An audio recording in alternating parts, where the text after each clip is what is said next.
Hey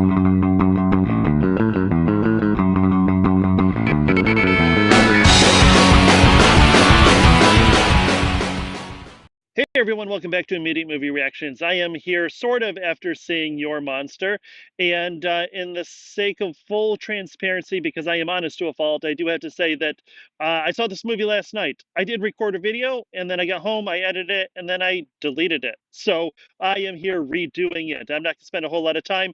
This movie is based on the 2020 short film, and it was turned into a feature-length film, Your Monster. This is not the 2018 My Monster short film, which was also turned into a feature length movie, but I did not see that. I don't know. They don't have a whole lot in common. There's some holiday stuff in the other one. That's all I know. This one stars Melissa Barrera and Tommy Dewey, and Melissa plays a young woman named Laura, who we know is just recovering or just going through, been diagnosed with cancer from the story.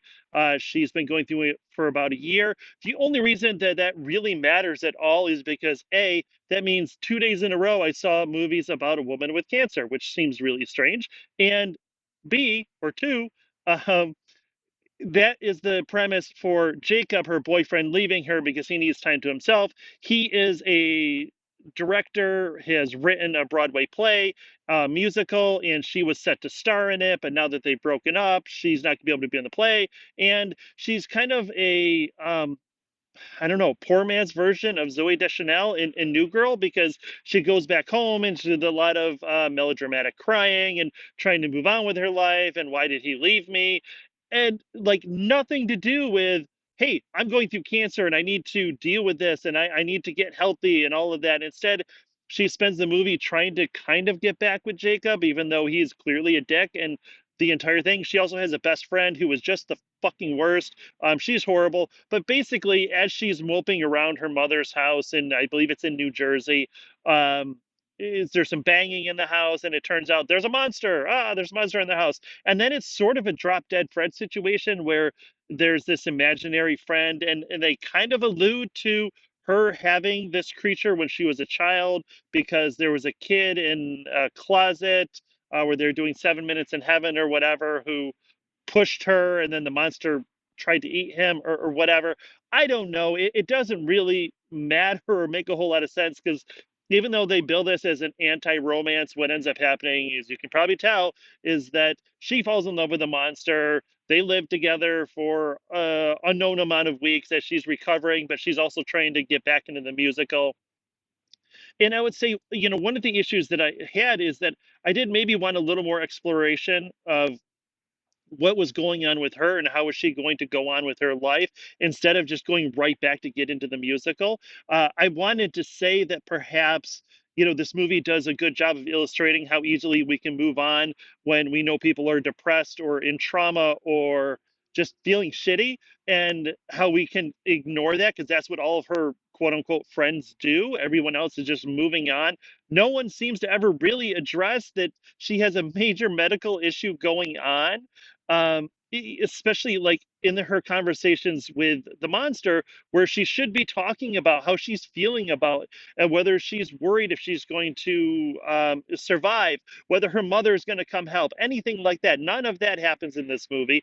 I don't think at any point it is deep enough to go into that because what it is it's pseudo musical because it shows her developing the play with or the musical with her boyfriend, and then he moves on without her. She tries out for the play and gets in it. Sorry, spoiler alert, she gets in it but not the lead, even though the lead was written for her.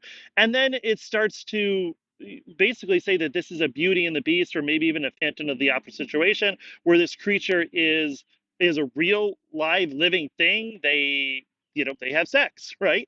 But then at the end it's clear that he's not, because a bunch of shit happens. And I think that my biggest issue that I have is that this is a short film that was expanded into, like I said, into a feature length film that probably didn't need to. I don't know that it had enough there to warrant being a feature length film. I think, and this is crazy for someone who hates musicals, I hate musicals, but I wanted it to be more musical. I wanted it to be more campy. I'm not a huge fan of Lisa Frankenstein, but I think that that delved into it, it embraced that sort of camp aesthetic. And this was almost there, but not quite. It wasn't silly enough. It wasn't scary. It wasn't musical enough. I wanted scenes with her dancing and singing with the beast. I wanted scenes where they're writing songs together instead of just having one song that is the kind of main piece of this musical that's being written, being sung over and over and over again. I'm sorry, take another hour or two and write another goddamn song. And I didn't want the musical to all be thrown in the last, 15 minutes, like this is some high school production. I wanted that to be more of a central focus and not just a, oh, there's a cast party, and oh, look, there's a little bit of a rehearsal. There could have been so much more. That all being said, I didn't hate this movie. I think it is important that we are getting movies like this in the theater. I think a movie like this could be shadow dropped onto a Netflix or Prime or Apple or whatever. No, it's not high budget enough for Apple, but it could be shadow dropped into there and then just be forgotten into ether, and we'll never get to hear about it. So I think it is good that we saw it in the theater, but see it, stream it, or skip it. I think that if you're concerned about spending money at the theater, this movie is coming out soon. I don't think it's going to be around very long. I don't think it's going to get very wide distribution. So if you have any interest, then absolutely go see this. If you like sort of Beauty and the Beast, kind of funny things, then I think this is going to be right for you. But otherwise, I would say stream this movie. I know it's so weird because I said, I think it's great that it's in the theater. However, it's a lot of money to go see a movie that is basically average at best. So, anyways, I do appreciate you all, and like, share, and subscribe. Do all that stuff if you could, please. It really, really matters and it really helps. And I'll see you all after the next movie.